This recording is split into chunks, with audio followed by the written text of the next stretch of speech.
Hi, everybody. It's Siobhan Kukolic here. This is the first video in my series with Mom to Mom Biz Online Academy. My series is called The Treasure You Seek, after my book. And the topic today is how to go from blank page to book signing in 1 year. So I am a author, freelance writer, copywriter, an inspirational speaker, mother of three, and believer in dreams. The way I got here was I made a goal that I wanted to publish a book, and I decided I wanted to get 100 rejections because Dr. Seuss got 43 for his first story. So I thought, okay, he published a few books. And so with that mindset, every rejection letter was like a yellow brick on the yellow brick road towards my Oz. And so I was able to travel through and kind of really, find my way to the end of my journey, which was getting the book published with a positive attitude. And so on that kind of journey, there was I ended up with a book, The Treasure You Seek, that's at Indigo and Amazon, and I now, use it as a tool to share the message with schools and corporations about embracing failure and having grit and being resilient. And I just love sharing that message with people. So the three pillars I kind of learned along the way on this journey that helped me get there were action, perspective, and inspiration. Action. So basically, what I did is to make these 100 rejections. Sorry, I'll back up a little bit here. I made the goal of the 100 rejections, and I got 32 rejections for various children's book manuscripts initially.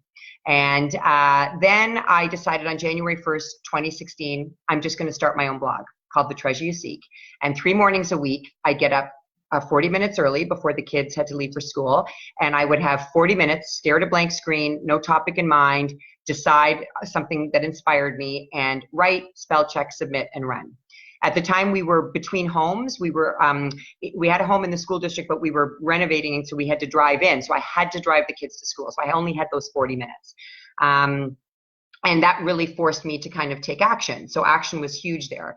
And I did that 3 mornings a week. 4 months into that, I got picked up as a contributor for the Huffington Post, which was amazing. And, if I had decided to pitch them first before I started writing, they would have said, well, what have you written? But instead, I started the writing, and then they could look at my writing to decide whether they would let me contribute. So that was really great. At the end of the 12 months, I think it was December 30th, I had signed a contract to publish my book, and I'd put the first year of my blog into a manuscript. And then the following June, I had my book published, and I had my first book signing. So it really was an amazing journey, and action really was the X factor there. Just taking that step, not worrying about, do I have everything lined up? Do I have everything I need? I have everything I need right now. I just have to take action. And I always have a notebook in my purse so I can take action that way. If I have a really nice encounter with someone or something that inspires me or a quote that I see, I write it down in my little notebook in my purse and keep track of that to kind of, put it into my writing as I move forward and take action.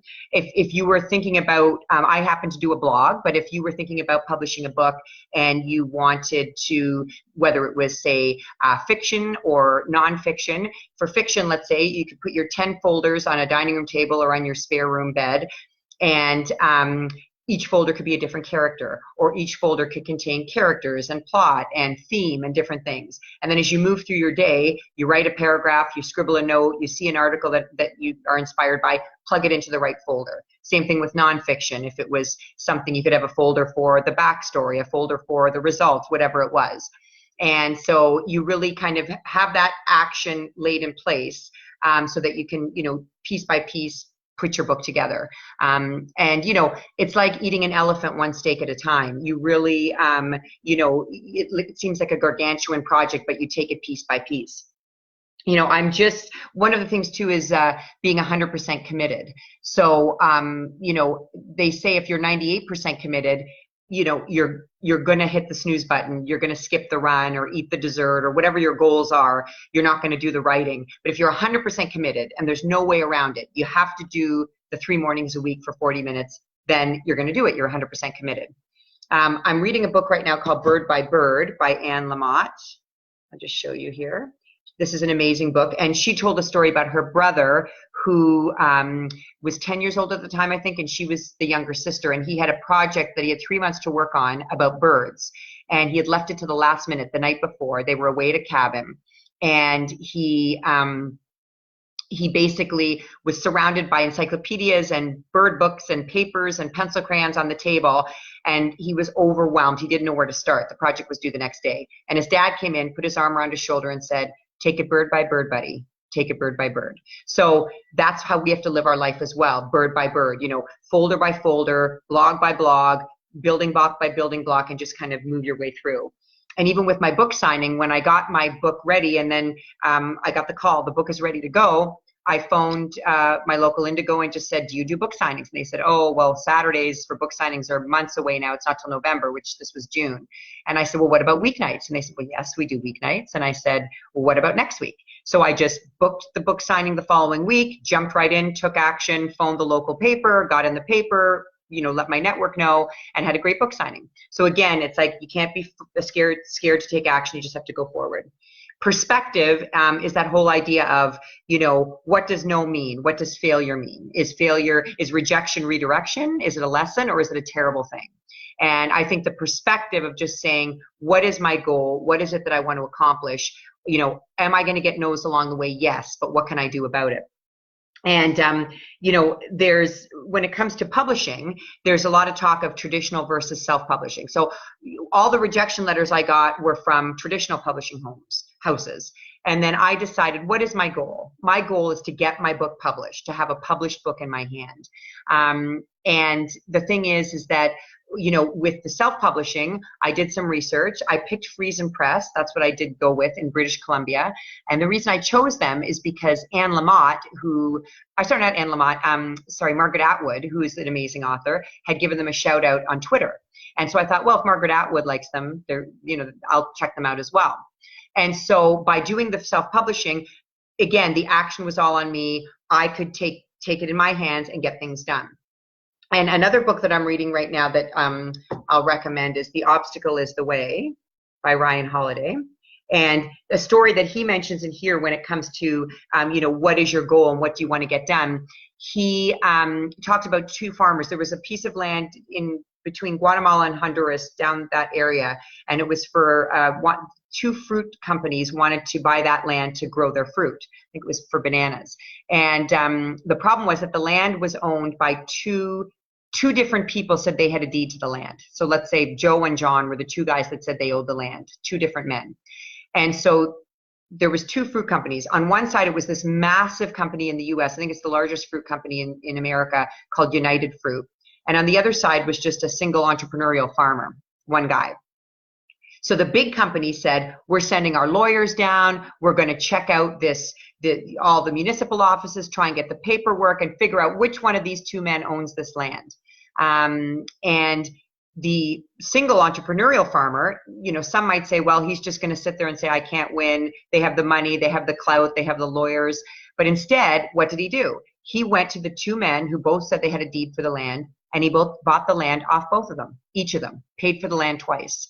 But what was his goal? His goal was to own that land and grow his farm.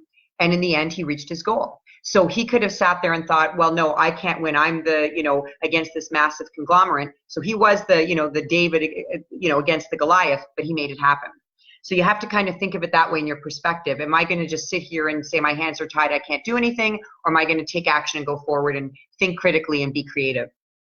Another point that I learned along the way is there's never a perfect time. So, at the time that I was writing this book and editing it and getting it published, we were between homes, and we were renting a place where I had my desk in the kitchen. So I didn't even really have a space to write properly, but I didn't let that stop me. I just thought, the best time to plant a tree is today. Let's move forward. And in that book by Ryan Holiday, he also talks about Amelia Earhart too, who we all know is the famous female pilot. She always wanted to be a pilot, and of course she didn't have the job opportunities, and so she took a job as a social worker. And she got a call one day at work, and they said, we have these backers that want to send a female pilot out on a flight, but the girl that we wanted to do the job has backed out. So we're asking you, would you like to be that female pilot? We are going to send two men on the flight as well, and we're going to pay them. We're not going to pay you. Do you still want the job? And she said, yes. So, you could sit there and say, well, this is not what I'm looking for. The conditions aren't exactly right. Or you can just jump in and say, let me go, let me learn, let me kind of follow my passion and get something done. And that's how I feel about this perspective as well. It's not going to be perfect or pretty, but if you want to get something done, take action, lay out your folders, start plugging in some words that you're writing, some stories that you're putting together, and get going. The other thing is what doesn't kill you makes you stronger. So that part of perspective. There was a study that just came out recently from Northwestern University, the Kellogg School of Management. And what they did is they looked at a group of scientists that were applying for grants to get their papers published. And they looked at the scientists who just missed the grant and those who just got the grant. So that little area in the middle. And they followed them for 10 years. And they found that 10 years later, the scientists who just missed getting the grant were 6.1% more likely to write a hit paper and get it published, publish a hit paper. So not only was this the group that were rejected, that did not get the grant, but they also didn't have the grant money to help with their research. They just persisted and never gave up, and they had that grit. So you have to have that perspective too when it comes to something like publishing a book and getting it done. Embracing failure and really, going forward and making sure that every day you do a little something, you take a little action, and you don't take anything personally when it's negative.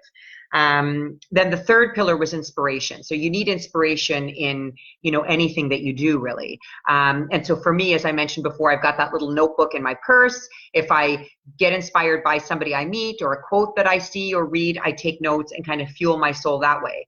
And, think about yourself, like we talk about eating healthy, but what are we putting into our brain, our mind? Are we kind of filling it with Big Macs, or are we filling it with kale? What are we reading? Who are we talking to? Who are we spending our time with? We become the average of the 5 people we spend the most time with. So who are those people in our lives? What are they telling us? What are they filling our minds with? And think about that. But you have to see the beauty also in the little things and notice the little things and know that those little things that you do are going to become the big things. So, writing one blog 3 times a week, or writing one sentence, or writing one word, something small to get started and keep moving forward.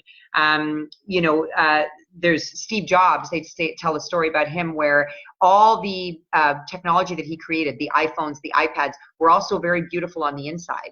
Us users would never have seen the inside of these pieces, but he made sure they were always very beautiful inside. And so that was, how you do anything is how you do everything. So he looked at those details and he was inspired by them, and he kind of grew from the smallest thing into this massive company. And the reason he was like that is because his father was a cabinet maker, and they say that he would finish the cabinets behind at the back that none of us would see. So when he would hang the cabinets, Steve Jobs' dad would always finish the back of the cabinets as well. So think about that in our life. What are we doing? Are we kind of finishing the back of the cabinets? Are we making things beautiful even when people can't see them? Because those kind of things inspire us to kind of, how we do anything is how we do everything. So all the little details add up and make a big difference. And another example when it comes to, the little things and how you can be inspired by that, there was a basketball coach named John Wooden who coached UCLA for 12 years. 10 of the years they won the championships, which is pretty massive. And when the first day of practice would come, so all these players would come in from all over the country who had been scouted and had, maybe they had scholarships and they were the best player that their town had ever seen. They landed his first practice, and the first thing the coach would say to the whole team, so the senior players and the junior players, is, now let's all sit down and learn how to tie our shoelaces. So the new players would kind of look around like, is this hazing? Is this a joke? Like, I know how to tie my shoelaces. Why are we doing this at our first practice? But actually, all the senior players knew the drill, and they sat down and started unlacing their shoes. The reason he would do this is because, he would explain to them, this is how you tie your shoes, snug, tight, all the way up. You don't have your shoes tied tight, you get blisters. You get blisters, you can't play properly. You can't play properly, you don't score the baskets. You don't score the baskets, you don't win the game. You don't win the game, you don't win the championship. So it's all about those little details in life. And we can be inspired by the beauty of the littlest things and how we use that to move ourselves forward and propel ourselves. So, we talked about publishing a book today and going from a blank page to a book signing, but this kind of mentality can be used for whatever we're doing, anything we're doing in life, whether it's, running our first marathon, whether it's, getting a new client, whether it's asking to move to a different section in our company and work in a different department or take on a new project. Think about action, perspective, and inspiration, because if we take action, we're going to move forward. We're going to either win or grow. There's no failure. There's no loss when you're getting a lesson out of it. And then perspective again is, do you look at rejection as saying you're not a good person, you're not a talented person, or do you look at it as a redirection? Okay, I'm going to try and go to the next door now. So we have to really think about that and what is our goal in the end. So for me, I published my book, and the goal in the end was to get that message out about embracing failure and having grit to schools and corporations and people of all ages.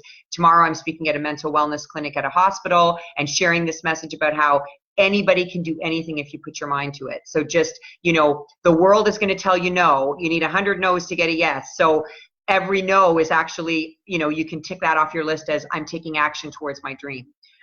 So I'll mention some of the books that I mentioned here that I love. I'm kind of a book addict. You can see behind me here on my shelf, I've got tons of books, and I've got about 30 on my bedside table. But thank you so much for listening. And if you have any questions, please reach out. And as I said, I do recommend Friesen Press, which was the publishing house I went with. They were very professional, and they have different kind of levels of what you can invest in. So, it can be definitely within your budget, and it does get you into Amazon and Indigo, which is amazing. And then you have to then, light the fire under that process and decide what you're going to do with it. Are you going to get book signings? Are you going to try and get media? Do what you need. But thank you so much for your time. I appreciate it. And I hope you have a great day. Bye now.